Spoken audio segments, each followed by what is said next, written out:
Zdraví Jaromír Bosák, se mnou je tu Petr Svěcený. Společně vás zveme ke sledování dnešního zápasu v amsterdamské aréně, kde hrává své domácí zápasy Ajax Amsterdam. Zda tým využije domácího prostředí a dnešní utkání vyhraje, uvidíme na konci zápasu, ale určitě udělají všechno pro to, aby domácí fanoušky nesklamali.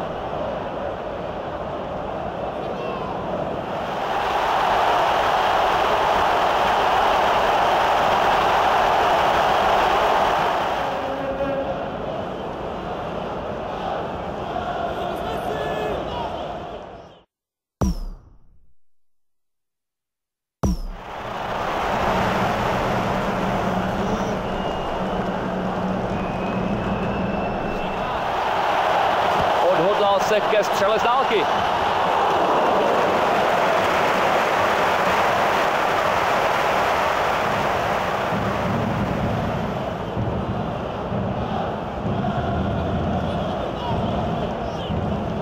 S míčem na kopačkách, ale brankář byl na svém místě a ten nádherný pokus se mu podařilo zlikvidovat.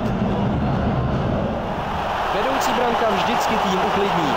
Teď jde o to, aby se neuklidnili zase moc, Míro. Byl odhodlán ten gól dát. Rozhodně to nevzdal.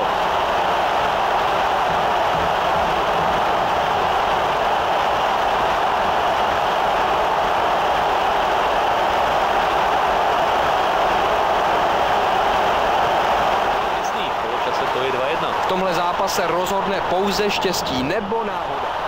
Skvělý sprint s míčem a ještě hezčí gól.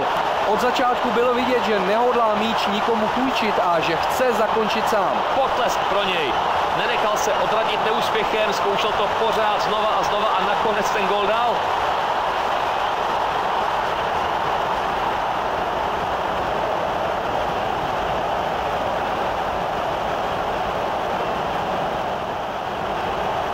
Je to právě včas.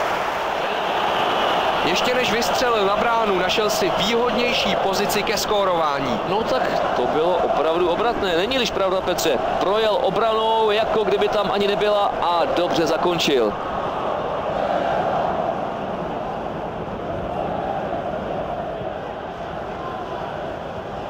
Bude se střídat.